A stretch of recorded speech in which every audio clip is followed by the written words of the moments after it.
책 읽기 좋은 날 북새입니다. 지난 시간에 이어서요. 말투의 편집 두 번째 시간 갖도록 할게요.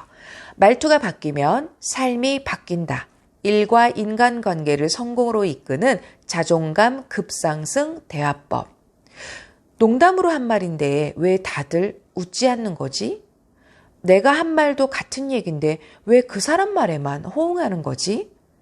한마디를 하더라도 좀 임팩트 있게 표현할 수 없을까? 왜 그럴까를 고민한다면 자신의 말투부터 확인하자. 확인해 보러 갈게요.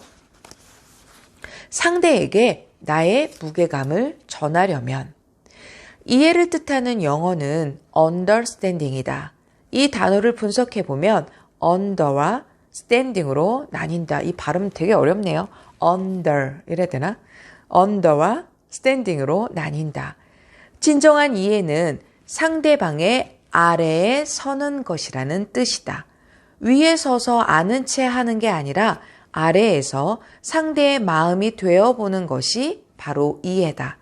이해하려는 자세에서 비롯되는 겸손을 자신의 말투에 장착시킨다면 스스로의 성장을 위한 강력한 무기가 될 것이다. 예전에 텔레비전에서 한 대기업 회장의 인터뷰를 본 적이 있다. 그는 이렇게 말했다. 회장이라고 하지만 제 말이 조직의 구성원들에게 무게감 있게 다가가기 위해선 반드시 하나의 요소가 필요합니다.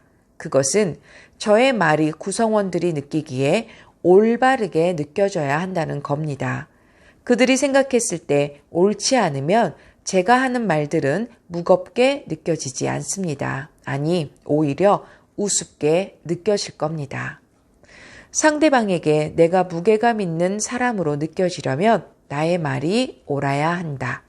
이 말은 내게 화살처럼 꽂혔다. 나는 이 말에서 몇 단어를 고쳐보았는데 이 문장은 금세 내 인생의 문장으로 자리 잡게 되었다. 세상이 나를 인정하게 하려면 나는 올바른 내용을 이야기하는 말투를 사용해야 한다. 내용도 중요하지만 그 내용을 담는 그 말투 중요하잖아요. 우리가 지난 시간에 이어서 계속 말투에 대한 이야기가 나오고 있습니다. 세상에서 가장 듣기 싫은 말 두 가지. 여러분들은 어떤 말이 제일 듣기 싫으세요? 두 가지 꼽는다면? 그런데 지금 제가 읽어드릴 이 내용은요. 제가 참 공감하는 내용 중에 또 하나였습니다. 살면서 자신을 지켜내고 성장시키는 것만큼 중요한 일이 또 있을까? 자신을 성장시키는 경험이야말로 자신에 대한 진정한 사랑이 아닐까 싶다. 자신을 사랑하는 것의 시작은 무엇으로 가능할까? 많은 것이 있겠지만 나는 자신에 대한 긍정이 먼저라고 생각한다. 자기 성장은 물론 자기 보호에 있어서도 자기 긍정만큼 강력한 수단은 없다고 해도 지나치지 않는다. 언젠가 중견기업의 임원과 대화를 나누게 되었다. 그는 이렇게 말했다. 세상에서 가장 듣기 싫은 말이 두 가지가 있는데 하나는 그게 아니고요. 이고 다른 하나는 네 라고 생각합니다. 모두가 예스라고 말할 때 혼자만 노라고 하는 용기도 중요하지만 그것은 자신은 물론이고 세상에 대한 긍정이 전제될 때만이 인정받을 만한 말투다. 시도 때도 없이 그게 아니고요 라며 부정적인 입장에 서서 자기 의견을 말하고 네? 라는 반문으로 우물쭈물하는 말투가 입에 들러붙은 사람을 예쁘게 봐줄 수는 없다는 게 그의 생각이었다. 이 말에 행간에 들어있는 단어가 하나 있으니 바로 긍정이다. 속내는 부정적이라도 말투만큼은 악착같이 긍정에 매달리는 태도가 필요하다는 얘기다. 그 임원은 이렇게 말을 끝맺었다. 긍정적인 태도가 보이는 말로 자기 표현을 하는 사람에게 성장의 기회는 반드시 옵니다. 이 말을 거꾸로 하면 루키님들 중에서 나는 정말 성장하고 싶어요. 그런 기회가 왔으면 좋겠어요. 라고 생각을 하신다면 자기 표현을 긍정적인 말, 태도로 해야 된다고 하네요. 환경이 팍팍하더라도 방어적이기보다는 능동적인 모습을 억지로라도 보여주는 게 낫다는 얘기입니다. 예전에 나는 작가분이세요. 예전에 나는 굉장히 삐딱한 사람이었다. 똑같은 현실을 보고서도 다른 사람들보다 부족한 부분에 먼저 눈이 가서 입만 열면 불평불만을 내뱉었다.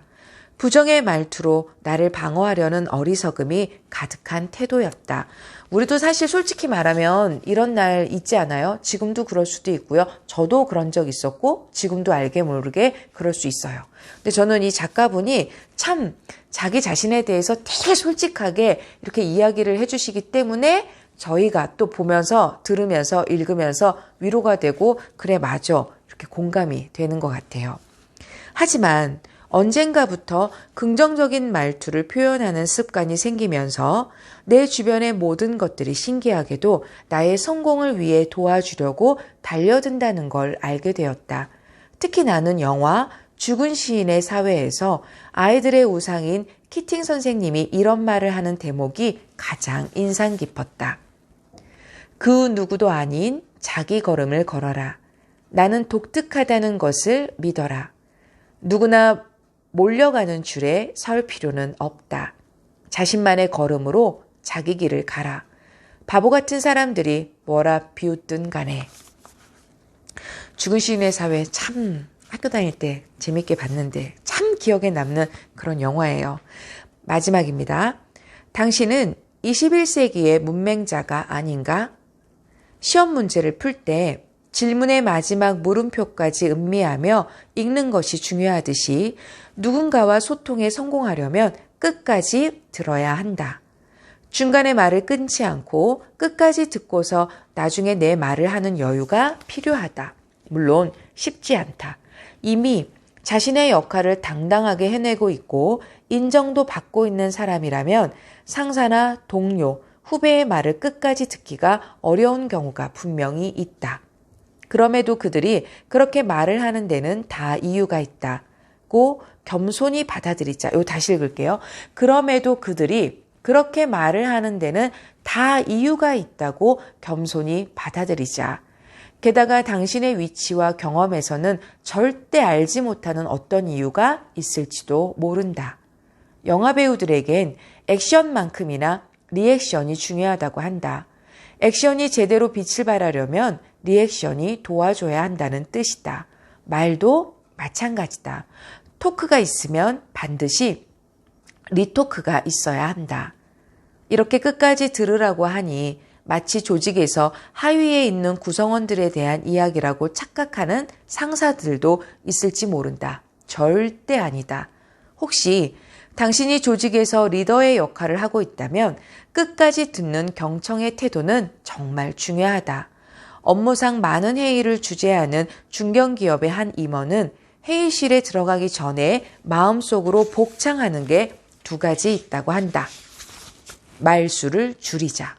목소리를 낮추자. 이렇게 다짐하는 이유는 단 하나. 직원들의 이야기를 더 많이 듣기 위해서란다. 그럼에도 회의가 시작되면 자기도 모르게 화가 나는 경우가 많았다고 한다. 그래서 마음속 다짐에만 그치지 않고 아예 회의 자료 위쪽에 말수를 줄이자, 목소리를 낮추자, 이 2가지를 먼저 메모해 둔다고 한다. 그렇게 해놓고는 뭔가 불쑥 말을 하고 싶어질 때는 2 문장에 시선을 두며 자신을 다독거린다고 한다. 참 이 회장님 멋지시네요. 진짜. 20세기의 문맹자는 글을 읽지 못하는 사람이지만 21세기의 문맹자는 상대방의 마음을 읽지 못하는 사람이라는 말이 있다. 참 중요한 말이에요. 다시 한번. 21세기의 문맹자는요. 상대방의 마음을 읽지 못하는 사람이라는 말이 있다. 당신은 혹시 상대방의 말을 알아듣지 못하는 21세기형 문맹자가 아닌가? 이 물음은 어쩌면 당신의 겸손함이나 공감 능력을 묻는 것일 수도 있다.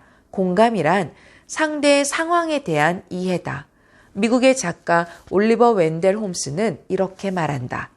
말하는 건 지식의 영역이지만 경청은 지혜의 특권이다. 잘 듣는 것이 진정으로 지혜로운 자의 모습이라는 뜻이다. 그러니 항상 자신에게 이렇게 물어보자. 나는 잘 듣고 있는가? 저의 대답은 뭘까요?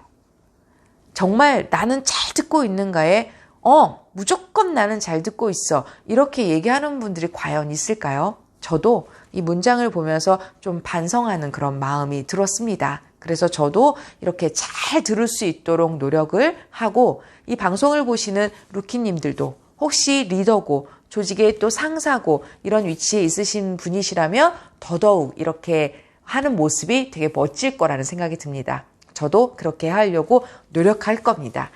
말투의 편집 1부, 2부에 나눠서 이렇게 영상을 촬영을 했고요. 이제 말투의 편집은 오늘로써 마무리를 하도록 하겠습니다. 오늘도 북쌤이 응원합니다.